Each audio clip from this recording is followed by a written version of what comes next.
Hello guys, আসসালামু আলাইকুম। আশা করি সবাই ভালো আছেন, সুস্থ আছেন। আলহামদুলিল্লাহ আমরাও ভালো আছি। আরও একটি নতুন ভিডিও নিয়ে হাজির হলাম আপনাদের মাঝে। আজকে বিকালবেলা আমাদের বাসায় রসপিঠা বানানো হয়েছে। তো অনেক দিন থেকেই ভাবছিলাম আম্মু যে শীতের মধ্যে রসপিঠা বানাই দিবে। তো ফুপিয়া যেহেতু আছে এই কারণে রসপিঠা বানানো হয়েছে। আর এই শীতের মধ্যে কিন্তু শীতের পিঠাগুলো খেতে অনেক ভালো লাগে। ঘরে ঘরে কিন্তু শীতের পিঠা বানানো হয়। তো এবারও আমাদের বাড়িতে শীতের পিঠা বানানো হয়েছে। তাও খুব বেশি একটা পিঠা না, পাটিসাপটা বানানো হয়েছে। আর এই যে রস পিঠা, আর এর মধ্যে মনে হয় আরও পিঠা বানানো হয়েছে, আমার ঠিক খেয়াল নেই আসলে। শীতে যতগুলো পিঠা বানানো হয় বা যতগুলো পিঠা আছে তার থেকে আমার কাছে এই রস পিঠা বেশি ভালো লাগে। এটা আমার ফেভারিট একটা পিঠা। তো ঘরের মধ্যে এই পিঠাটা একটু বানানো হয়, বেশি বানালে আবার থেকে যায়, কম বানালে আবার পাই না আর কি। আসলে যে কোনো খাবারই বলুন বা পিঠা বলুন, একসাথে অনেক মানুষ থাকলে কিন্তু ওগুলো শেষ হয়ে যায় বেশি করে বানালে বা অল্প করে বানালে।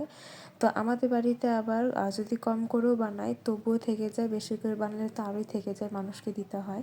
এই কারণে আমার আম্মু রাগ করে কিছু বানাই না, যে তোরা খাস না, তোদের জন্য কেন বানাবো। তো এবার ফুপিটা আছে বলে রস পিঠা বানাইছি। আর আমার ভয়েসটা আজকে একটু হয়তো অন্যরকম লাগতে পারে, আসলে শরীরটা প্রচুর খারাপ, মাথা প্রচুর ব্যথা করছে।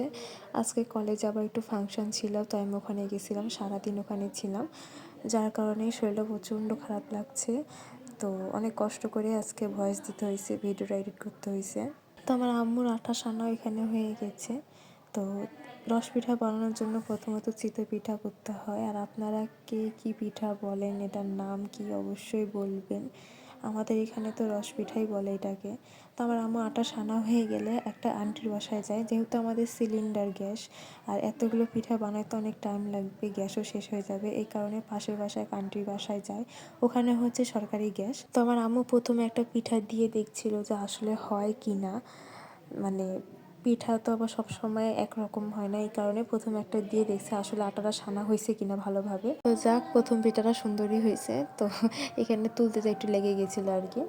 তারপরে আমার আম্মু এক এক করে প্রত্যেকটা পিঠা বানাই নেয়, তাই আমি ওখান থেকে চলে আসি রুমে। তো আমার আম্মুর পিঠাগুলো বানানো হয়ে গেলে এদিকে আমার আম্মু দুধের সাথে গুড় যেগুলো জাল দিয়ে রেখেছিল ওটাই মিক্স করছিল, মানে পিঠাগুলো অ্যাড করবে। আর ওদিকে আমার ফুপিকে আরও পিঠা বানাইতে দিয়ে আসছিল।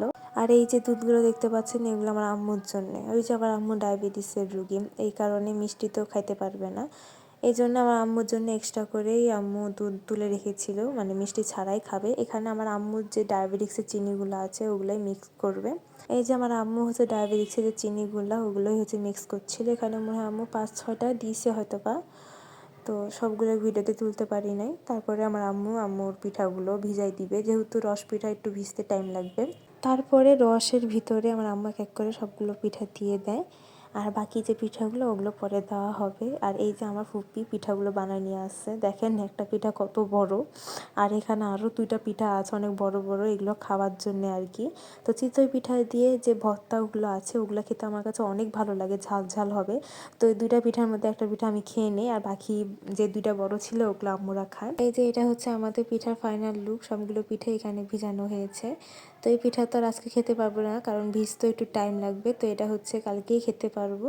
আর এদিকে আমার তো একটু শয়তানি করাই লাগে, শয়তানি না করলে তো হয় না। তারপরে এই যে এটা দেখতে পাচ্ছেন, এটা মানে রসমালাই। তো এই রসমালাই আমার ফুপিরা বাসায় নিয়ে যাবে, আর আমার ফুপিদের কালকেই যে টিকিট, কালকে তারা বাড়ি চলে যাবে। তো এগুলো আমার দাদুর জন্য আর কি দিয়েছে, তারা বাড়িতে নিয়ে যাবে। আর এই যে এই খেজুরগুলো দেখতে পাচ্ছেন এগুলো আজোয়া খেজুর, আমার দাদা হজ থেকে নিয়ে আসছিল, দাদিকেও কিছু দিয়েছে, এই কারণে ফুপিদের কাছে এই আজোয়া খেজুর দিয়ে দিয়েছি। আর এই যে এখানে বেদানা, তো ফলও দিয়েছে।